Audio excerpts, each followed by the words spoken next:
Hello and welcome to a quick overview of Chapter 1 in the Digital Marketing Essentials textbook. I'm Nick Pitar, and this is the 2024 edition of the text, where I've done my best to truncate the slides down to a manageable amount and going over the most important things for your class. So, really quick before we begin, just an overview of the course and what this courseware will do. First, the authors like to break down the course into three sections when it comes to things that you can point to on your resume. When you're done with this course, you'll be able to look at really three main things. One, the analytics. Analytics are one of the most important things that anybody in marketing can have from a skill set perspective. That doesn't mean having a lot of math knowledge or being able to create data visualizations specifically, but more being able to utilize programs such as Google Analytics, which we're going to look at in another chapter, really. But part of it is also a mindset. The analytical mindset is something that we'll talk about, and I'll be revisiting throughout the course and throughout some of these chapters. So that's going to be a big one that is kind of prevalent throughout a lot of these chapters. Next is the general topic of search engine optimization. We're going to look at, there's two chapters on SEO specifically, looking at keyword research, on-page SEO, a program called SEMrush that has become kind of the industry standard. And if you can use SEMrush, you can use a lot of its competitors.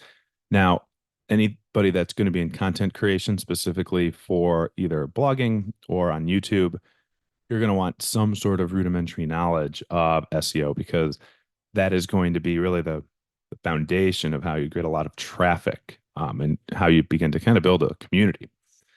Then finally, there's just the general marketing topic. That is, there's advertising, lots of advertising. SEM is search engine marketing. That is paid search. That's Google Ads. There's email marketing, which I think a lot of people are at least familiar with as a topic.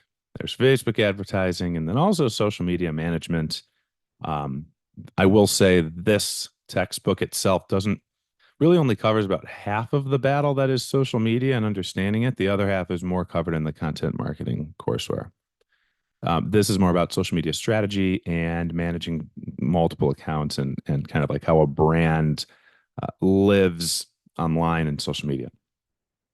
But really, let's just dig right into the first chapter. This is probably the chapter with the most technical terms that we'll be going over. A lot of these terms you might be familiar with, a lot of these terms you might not be.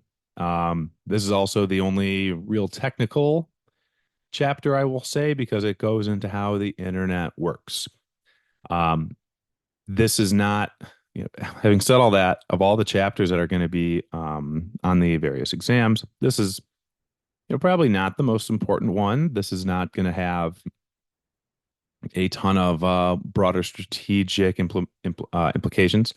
However, there are going to be some tactical terms to know, and we'll go over those. First off, the bolded terms here on this slide are the ones that you'll need to know. I did not do this on the slides that you would get from the student course website, but when you're looking at these, these different types of this terminology, a lot of these words you just don't, they're just not even necessary anymore. And really, personally, I think it's important to know some of these, domain name, web hosting, analytics, of course, HTML.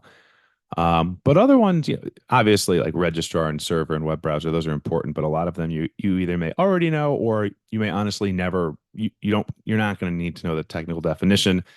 I only have so much time with you here. So let's just move into what we have here. First off, I did want to, these are not technical terms here on this list, but I did want to cover the difference between a URL and a domain name. A URL are all the letters that you see here. https://amazon.com. That is a URL. That is what you type into your browser when you go to a website. That is what you see. That's the whole thing. The domain name is not that. The domain name is just Amazon. Amazon.com is a domain. So if you were to move the HTTPS, which we'll go over in a little bit, Amazon.com is the domain that you would own. This is something that you'd go to GoDaddy perhaps, and you'd buy, hey, I want to buy a domain name for my company. Well, I want to buy Amazon.com. That is the domain name. The URL is https://amazon.com. Um, the registrar, again, you don't need to know this part, but that is where you go, and that is for all intents and purposes like the place that houses all these domains. It's where you buy a website URL. Well, no, you buy a domain that then becomes the URL for your website. The server is where your is what hosts all of your actual content. And this is kind of, people talk about the cloud. The cloud is managed through servers. It's not like stuff actually lives up in the air. They're actually housed on servers. We call it the cloud because you can easily pull it down from the cloud based on just how this technology works. Web browsers, we know what those are. IP address. This is where it gets really technical. So I'm just going to skip over this because it's really not that important for this course. If you really want to know, DNS stands for domain name service. And uh, the one thing that you might need to know for DNS is that if you ever need to connect, like if you're moving your domain, like say your website is on Squarespace and you want to move your website over to WordPress, you would change that through DNS settings. That can be edited based on where your domain name is hosted, where it lives, I should say. So if it's on GoDaddy, you would make changes to your DNS settings on GoDaddy in order to effectively move it from Squarespace to WordPress. Web hosting has become it depends on what kind of a website you're working on. Um, Larger businesses, they have managed hosting services. So there's companies that will just host their website. A lot of it is based on security and functionality and make sure it never goes down. Um, some of them just host their own websites, like in their office, and that's done through one of these things that you see here. But most small businesses, their websites are just hosted by the content management system, which we'll get to in a minute. For example, my company's website, it's hosted by WordPress. I don't need anything more. My website's on WordPress. It's hosted by WordPress. I pay a nominal fee. Managed hosting is a lot more expensive, and I just don't have, like, if I took payments, if I had an online store, if I was bringing in millions of visits per day or even per week or per month, I would probably need managed hosting. But it's just me. I just bring in a couple hundred visits per week, not a lot. I don't sell anything on my website. So as a result, I can afford to just stick with WordPress, which is pretty basic hosting. Security certificates, that's really just the way it's hard to describe this. It's because it's a security certificate. This is not something physical. It's not what you might think. It's like, oh, like it's actual like a certification, a piece of paper. No, it is just a piece of code moves over the internet that makes sure that your information is secure when it moves from one area to another. Um, this is where it gets better. This is where we get into the stuff that we need to know. Content management system, also called a CMS for short. This is where you have your website. This is where your website content exists. Now, WordPress is the largest content management system in the world, and it has been for websites for about 25 years. Maybe not 25, close to 25 years. And it started as a blogging website where people would just blog and all their content would live on WordPress. But more recently, about 15 years ago, I believe, so I guess not that recent, it became a place where you could get really creative with your website. You could design it, develop it. I learned how to code when I was in high school because I wanted to design a website. I wanted my website to be better than just the WordPress homepage. And actually between that and MySpace, which is where I was, which was the big social network when I was in high school, that was where how you figured out how to code. You would figure out HTML, you would figure out CSS. You could change colors, add elements, things like that. Um, WordPress is also easy because they have plugin themes. Like you literally just pick a theme and your website suddenly looks like that. Um, and also it's really good from an SEO perspective.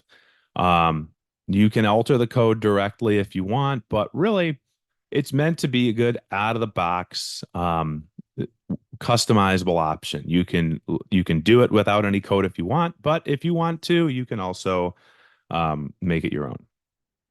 Another popular one is Wix. Most people have heard of Wix. It's I don't know why this why these slides go into Wix and not Squarespace, but the idea here is that it's minimal coding. And the really what you would do if you wanted to create a website on Wix, you go to wix.com, say I would like a new website. You create an account, you can start designing it. The one thing that is a little bit different between the two is that Wix is more customized, more designed for Um, a little bit more for e-commerce and less for blogging, which means a little bit the search engine optimization that's out of the box with Wix is not quite as strong as WordPress. I personally do not use Wix. I do not like Wix. I will never ever recommend Wix to anybody. I think it's awful. But that's my opinion. I think Squarespace is a lot better. It's got better templates. Um, but for whatever reason, they like to include it here. Wix is really good for people that want to make things easier in terms of like a checklist. Like WordPress is just kind of all there and you need to figure it out, which a lot of us painstakingly did for years when we were there kind of learning the ropes of websites back in the day. But with Wix, it kind of like you see here on the graphic, there's a nice checklist. Hey, let's update our site. Let's create a menu. Let's connect a domain. Let's set up our e-commerce platform. Let's do all that. But then if you want to edit in individual pages, it can be very, very tedious, very, very annoying. So do not recommend that if you want to customize your platform at all. Um, Now let's move away from content management systems for a minute and just quickly talk about e-commerce. What is e-commerce? Um, I mean, really, this is where you get into these technical terms like payment gateway, which we're not going to really go too far into here. But hey, if you ever want to sell anything online, you could do so with an e-commerce website. And to do that, you will need to take payments somehow. There are a lot of different ways to take payments. Programs like Stripe, PayPal, Shopify, Square, not Squarespace. Those are separate. Um, you take payment through those, and then you don't get the whole thing. You get most of it. Stripe, I think, takes a 3% cut if you take credit card payments, and PayPal, I think it varies depending on the amount, but with all these, they take a cut because you can take credit card if you can take credit card payments. So there's an extra fee that the credit card company gets. Um, but the other thing that people don't think about is that if you are going to take payments, you need to provide a business, essentially an EIN number, a business number. You need to have a legal entity to accept the payments. For me, that was a shock to me when I tried to set it up more than 10 years ago. I didn't have a company and I was trying to take payments for a little e-commerce thing I was doing. Like, oh gosh, what am I going to do? For something like eBay or Poshmark, if you were to sell your clothes, you don't need an EIN number. You don't need to have a company set up. You can just provide your personal information. It's like signing up for taxes wise. But with a lot of these, if you have an e-commerce website and you're going to sell stuff, like shop on Shopify, they want an EIN number. They want a company number. I believe now you can get away without it, but again, you're going to have to give like I think it's your social security number. Like they need your information because at the end of the year, they legally have to report all the money that's come in and gone out of their platforms, and they need to say who it went to. And at the end of the year, you got to pay taxes on that. You might not have to throughout the course of the year when you are selling stuff, but you need to when at the end, um, you're there, trying to figure out what kind of money you made for the year. And if you realize I made $50,000 without any taxes, well, you're going to have to pay taxes on that at the end. Um, The other thing here on the right side that's interesting is inventory management. It's something that I never thought about um, until I started working on Amazon, on the Amazon platform. That's essentially where online you can manage like how many things you have left. So if you're selling t-shirts online and you have 20 t-shirts, you've sold 15 of them. Um, if you don't have any inventory management, you could oversell. And suddenly you could be in really hot water. It's like, oh God, I sold 25 t-shirts. I only have 20. What do I do about these last five? Shopify is a very good built-in inventory setup for you that'll work all together. The other one is called WooCommerce that is really built for WordPress, but they will work with other platforms now. But really, you think about it, the way that this works is there's software systems where you can manage your inventory so that it appears correctly on your website, but then also it's just good for you from an inventory point of perspective because if you're using your garage as to house all of your stuff that you're selling, that you need to have some way to know how much you have left and how much you've already sold. These are very helpful because they connect your website with the physical inventory that you have. Let's move on. I don't want to spend too much time on each chapter here, but a couple more slides here on chapter one. A very broad overview. Analytics has its own chapter here. I believe it's chapter three. Very general information here on web analytics is the important thing is that web analytics are giving you reports on critical behaviors of a website, traffic information, purchasing information, browsing behaviors. And if you have an e-commerce site and you want to know how well it's doing, obviously you're looking at sales, but then what about all the other stuff that leads to sales? What about traffic? Where is that traffic coming from? Is it coming from Facebook? Is it coming from um, other websites? Is it coming from Google? Where is it coming from? You probably want to know. And then it's also going to give you information. Analytics also gives you information like how long are they on your website? How many different pages are they going to? When are they leaving your website? And the information that I always find interesting is where are these people located? You see down in that graphic in the lower left corner, there's a users by country. This guy down here. That's always the thing that interests me because more and more often the internet is a global phenomenon. People all around the world are online. And if you're selling something like a physical item, if somebody that comes around is like, oh, I want to buy this from, and they're in Japan, you've got to ship that to Japan. You've got to ship that shirt to Japan. And suddenly it's a little bit more expensive for you shipping wise than it was if it was somebody in, well, even California, anywhere in the US. The way that I look at this is analytics provides you all everything you need to know about how and what people are doing on your website. You only if you didn't have this, you would have no idea where to focus your energy and efforts in order to improve the performance of a website, no matter what it does. It could be e-commerce, it could be lead generation, it could be any type. And so chapter three is going to really dig into that, although I try not to make this a math heavy course. There is a teeny tiny bit here on the web analytics chapter. But what does a successful website do? This is a question that's the answer has changed over the years. This slide looked a little bit different 5 years ago. Obviously, a successful website, you might think, oh, it drives sales. But more than half of all websites do not have any sales component. Most websites are more informational. They're a home or a hub for something. It could be a hub for a person, an organization, a business.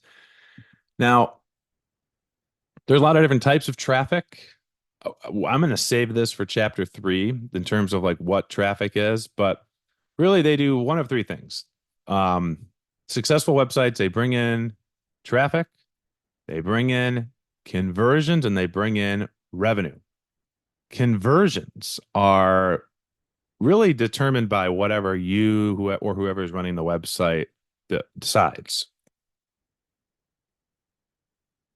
And what that means is, there's a conversion. Let's say you want to get people to sign up for your email list and you're really big into sending out a newsletter and you want to amass a list of 1 million people, right? You do that. Your conversion is going to get how many sub is a your conversion action is a subscriber.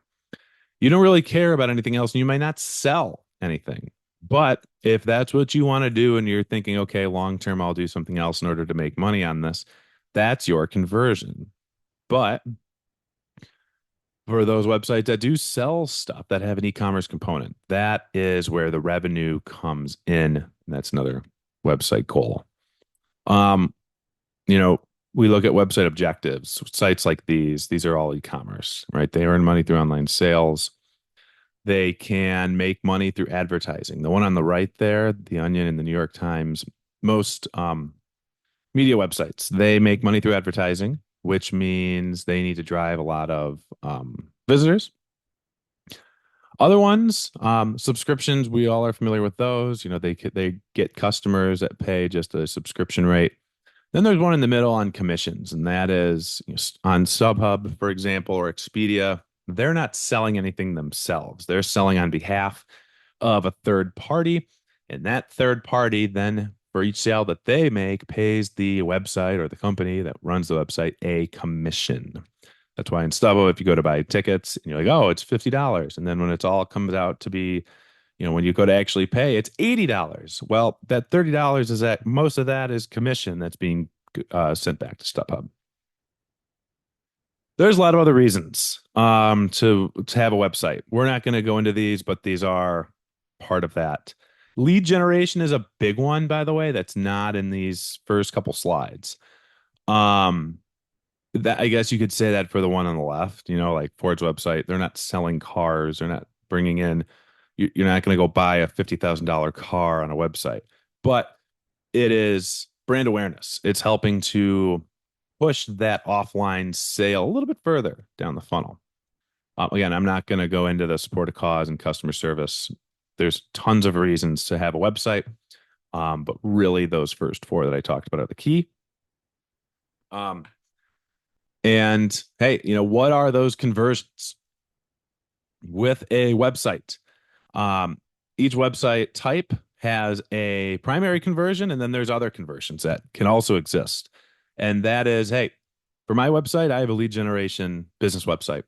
I'm not going to sell anything on my website, but I'm trying to get leads out of it. Now, getting people to fill out a form or a lead right there in the middle, that is my primary conversion. But also, there's other ways that I would consider a visitor or visit to be successful. If they subscribe to the email list, that's almost as good. Um, if they turn around and follow me on social media, I can't really measure that on that's not really considered a website conversion, but it still helps. Like anything that they're doing that gets them more involved with the company is still a good secondary conversion. And with lead generation websites in the B2B space, I mean, most visitors are not going to come in and fill out a form. That's just not that's just not how the web works these days. However, they're a lot more likely to take those secondary converting actions. And that's why you see so many other options there in that right hand column. I'm not going to go into every single type of row here, but just know you have different website types. Then you have the conversion. That is what it is that you want them to do, what you want visitors to do. Secondary conversion is I'd also like them to do this. It's not as great as if they did the primary conversion, right? If you have an e-commerce store, if you have an online store, they don't make a purchase, but they create an